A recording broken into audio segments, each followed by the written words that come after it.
Hello student पिछले video में हमने संधि के बारे में पढ़ लिया था और ये पीडीएफ आओ करे 4 और आओ करे 5 इसका पीडीएफ बनाकर मैं भी आपको सेंड कर रही हूँ, तो आप अपनी बुक फिल कर लीजिएगा। ओके। और जिन बच्चों की कॉपीज़ कंप्लीट हो गई हैं वो मुझे पीडीएफ बनाकर सेंड करेंगे। एटलीस्ट जिन बच्चों ने मुझे पीडीएफ सेंड नहीं करा है वो मुझे चैप्टर 7 और कविता का पीडीएफ बनाकर तो आज शाम तक सेंड करेंगे। ओके। जो बच्चे मुझे कविता और चैप्टर 7 का पीडीएफ बनाकर सेंड नहीं करेंगे उनको मार्क्स नहीं मिलेंगे। ओके। तो सेंड मी योर पीडीएफ आज शाम तक। ओके। आज हम पढ़ेंगे वाक्य भेद रचना के आधार पर। वाक्य भेद क्या होते हैं और वाक्य क्या होते हैं, सबसे पहले तो अपन इसकी डेफिनेशन देखते हैं। शब्दों के सार्थक समूह को हम वाक्य कहते हैं। ओके। संधि में अपन ने क्या पढ़ा था, वर्णों के बारे में पढ़ा था। तो जो वर्ण होते हैं जैसे क म च ल, है ना, ये सब क्या है, वर्ण। और वर्णों से मिलकर क्या बनता है, शब्द। जैसे कमल, ये क्या है, वर्ण क म ल, ये सब क्या है, अलग है, लेकिन जब हम इसको साथ में मिलाकर लिखते हैं तो क्या बन जाएगा, कमल। तो ये क्या है, एक शब्द है ना, ये क्या बन गया, शब्द बन गया। तो शब्दों के सार्थक समूह से क्या बनता है, वाक्य। ये देखो यहाँ पर शब्दों के सार्थक समूह को हम वाक्य कहते हैं। तो ये जो शब्द है, ये भी शब्द है, ये शब्द है, ये शब्द है, तो ये शब्द मिलकर क्या बना रहे हैं, पूरा एक वाक्य कंप्लीट कर रहे हैं, है ना। जिसे ये पूरा जो शब्द है इसे क्या बन रहा है, पूरा वाक्य बन रहा है। ये जो सारे शब्द हैं सबसे क्या बन रहा है, वाक्य। तो आपको समझ में आ रहा होगा कि जो भी वर्ण होते हैं, वर्णों से मिलकर शब्द बनते हैं और शब्दों से मिलकर वाक्य बनते हैं और वाक्य से भी पैराग्राफ बनते हैं। जिसे पढ़िए और समझिए। केंद्र शासित प्रदेश का अंडमान निकोबार भारत है ना। नेक्स्ट ख वाला है, अंडमान निकोबार भारत का केंद्र शासित प्रदेश है। तो स्टूडेंट यहाँ पर समझने वाली बात है कि जो अपने पहला वाला जो वाक्य पढ़ा है ना, उपरोक्त वाक्य में क में शब्दों का क्रम निश्चित नहीं है। ये वाली समझने वाली बात है कि जो ये यहाँ पर पूरा वाक्य तो बन रहा है लेकिन इनके जो क्रम है वो सही नहीं है ना। तो उपरोक्त वाक्य क में शब्दों का क्रम निश्चित नहीं है, इसलिए इस वाक्य से सार्थक अर्थ की अभिव्यक्ति नहीं हो रही है। देखिए अपन ने पढ़ा तो हमें कुछ समझ में नहीं आया। केंद्र शासित प्रदेश का अंडमान निकोबार भारत है, मतलब क्या, कुछ भी अर्थ क्लियर नहीं हुआ। क्यों? क्योंकि इसका कोई क्रम निश्चित नहीं है, जबकि वाक्य ख में आए सभी शब्दों का निश्चित क्रम है, इसलिए इस वाक्य का एक निश्चित अर्थ निकल रहा है। आए समझ में? क वाले में निश्चित अर्थ नहीं निकल रहा है और ख वाला जो हमने पढ़ा इसका पढ़ने से निश्चित अर्थ हमें समझ में आ रहा है कि अंडमान निकोबार जो है वो भारत का एक केंद्र शासित प्रदेश है। ओके। तो चाहे वो वाक्य पूरा कंप्लीट हो लेकिन वो सार्थक रूप से जमा हुआ नहीं है, क्रम उसका निश्चित नहीं है, तो वो वाक्य नहीं कहलाता है। वाक्य क्या कहलाता है? शब्दों के सार्थक समूह को वाक्य कहते हैं। ओके।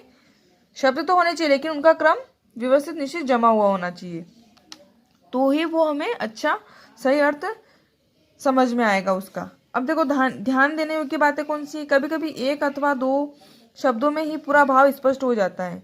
जैसे ठीक है, ख, सुनिए। तो वाक्य की एक पहचान ये भी होती है कि उसके अंत में पूर्ण विराम, इस प्रकार का चिन्ह, ये सिंबल ऐसा होता है पूर्ण विराम का। प्रश्न सूचक, ये प्रश्न सूचक चिन्ह या विस्मय सूचक चिन्ह इस प्रकार का होता है, का प्रयोग अवश्य होता है।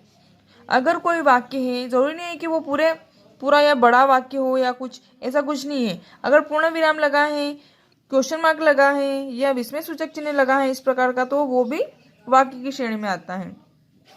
ये भी वाक्य की एक पहचान है। ओके। अब देखते हैं वाक्य के अंग।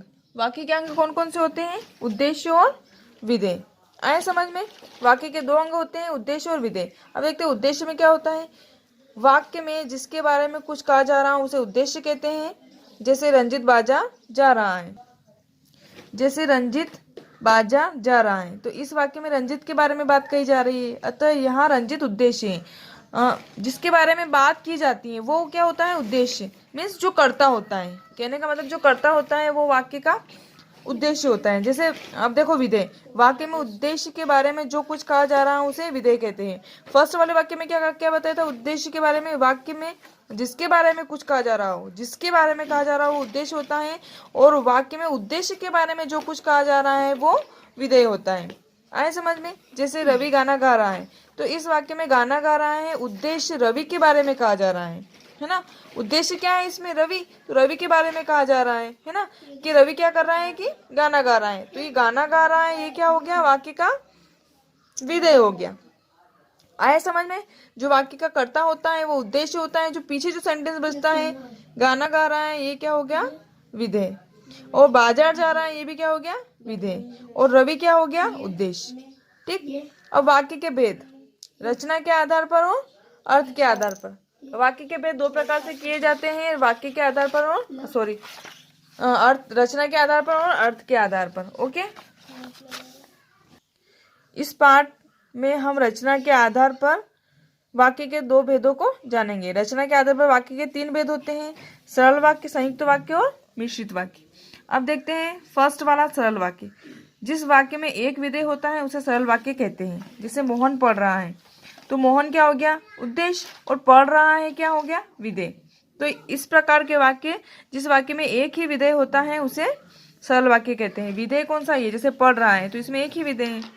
ओके, तो इस प्रकार के वाक्य क्या कहलाते हैं, सरल वाक्य।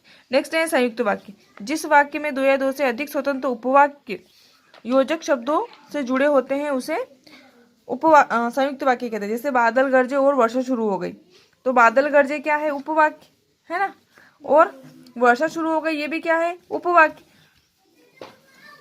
तो इस प्रकार के जो दो उपवाक्य, जिस वाक्य में दो या दो से अधिक स्वतंत्र उपवाक्य योजक शब्दों से, इसमें योजक शब्द क्या हो गया, और। अब देखो, और क्या हो गया, योजक शब्द। तो जो योजक शब्दों के द्वारा जुड़े हुए होते हैं वो क्या कहलाते हैं, संयुक्त वाक्य। ओके, नेक्स्ट है मिश्रित वाक्य। नेक्स्ट है मिश्रित वाक्य। जिस वाक्य में एक उपवाक्य प्रधान होता है और अन्य उपवाक्य उस पर आश्रित होते हैं उसे मिश्रित वाक्य कहते हैं। मिश्रित वाक्य में क्या होता है कि एक वाक्य दूसरे वाक्य पर डिपेंड करता है। जैसे माँ ने बताया था कि, क्या बताया, वो कोई दूसरा वाक्य बोलेगी तब समझ में आएगा। माँ ने बताया था कि उन्हें बाजार जाना है, आए समझ में। तो माँ ने बताया था क्या है, प्रधान उपवाक्य, और उन्हें बाजार जाना है ये क्या है, आश्रित उपवाक्य। मतलब जो पहला दूसरा वाक्य है वो पहले वाक्य पर डिपेंड कर रहा है ना। तो इसमें किससे, ये की क्या हो गया, योजक शब्द। तो माँ ने बताया था कि, ये जो है ये वाली बात कब समझ में आएगी, जब अपन दूसरा वाला वाक्य बोलेंगे। माँ ने बताया था, क्या बताया था, कि उन्हें बाजार जाना है। तो इस प्रकार के वाक्य मिश्रित उपवाक्य कहलाते हैं। ओके, तो स्टूडेंट आपको समझ में आया होगा। रचना के आधार पर वाक्य के तीन भेद होते हैं, सरल वाक्य, संयुक्त वाक्य और मिश्र वाक्य। अब देखो रचना की दृष्टि से वाक्य परिवर्तन। रचना के आधार पर वाक्यों का परिवर्तन करते समय समुच्चय बोधक शब्दों का प्रयोग किया जाता है। साथ ही इस बात का भी ध्यान रखा जाता है कि अर्थ में परिवर्तन न हो। जैसे सरल वाक्य, संयुक्त वाक्य और मिश्रित वाक्य, ये तीनों वाक्य हैं। अब इनमें परिवर्तन करते समय हमें किस बात का ध्यान रखना है, हमें सिर्फ इस बात का ध्यान रखना है कि हम परिवर्तन तो कर रहे हैं लेकिन वो समुच्चय बोधक शब्दों द्वारा जुड़े हुए हो, समुच्चय बोधक शब्दों का प्रयोग हो और उनमें उनके अर्थ में कोई परिवर्तन नहीं हो। मतलब वाक्य को अपन किसी भी प्रकार से बना के लिख सकते हैं लेकिन उसमें अर्थ परिवर्तन नहीं होना चाहिए। ओके, देखते हैं। सुमन के पास एक बहुत सुंदर गुड़िया है। इसी वाक्य को अपन संयुक्त वाक्य में किस प्रकार से लिख सकते हैं, सुमन के पास एक गुड़िया है और वह बहुत सुंदर है। ये क्या है, योजक शब्द। ओके, तो इसका अर्थ भी वही हो गया और इसका अर्थ भी वही हो गया। सुमन के पास एक बहुत सुंदर गुड़िया है और सुमन के पास एक गुड़िया है और वो बहुत सुंदर है। ठीक, उसी प्रकार मिश्रित वाक्य में भी देखिए, सुमन के पास जो गुड़िया है वह बहुत ही सुंदर है। आया समझ में। इस प्रकार से अर्थ में कोई भी परिवर्तन नहीं हुआ। सुमन के पास जो गुड़िया है वह बहुत सुंदर है। नेक्स्ट देखो, सरल वाक्य। नाटक समाप्त होते ही सभी अपने घर चले गए, ये सरल वाक्य। अब संयुक्त वाक्य देखो, नाटक समाप्त हुआ और सभी अपने घर चले गए, और क्या है, संयुक्त वाक्य में समुच्चय बोधक शब्द। नेक्स्ट देखिए, मिश्रित वाक्य में किस प्रकार से बनेगा, जैसे ही नाटक समाप्त हुआ वैसे ही सभी अपने घर चले गए। मैंने आपको क्या बताया था कि मिश्रित वाक्य में पहला वाक्य जो होता है दूसरे वाक्य पर डिपेंड होता है। तो जैसे ही नाटक समाप्त हुआ मतलब आगे कुछ कहना चाह रहे हैं अपन, जैसे ही हुआ वैसे ही सभी अपने घर चले गए।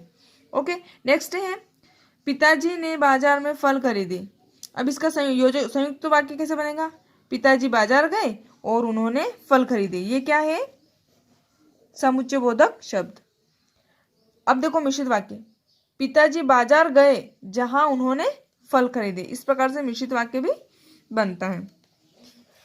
आगे देखिए, आओ करे 6 और आओ करे 7, इसका ये मैंने आपको फिल करके दिया है, तो आप अपनी बुक में कंप्लीट करके फिल कर लीजिएगा, आओ करे 8 तक। ओके, नेक्स्ट वीडियो में हम नेक्स्ट टॉपिक ले लेंगे। तब तक आप अभी सभी बच्चे अपनी कॉपीज कंप्लीट करिए और PT3 जो एग्जाम है उसकी तैयारी करिए, और मुझे आज PDF बनाकर आज शाम तक सभी स्टूडेंट मुझे सेंड करिए। ओके।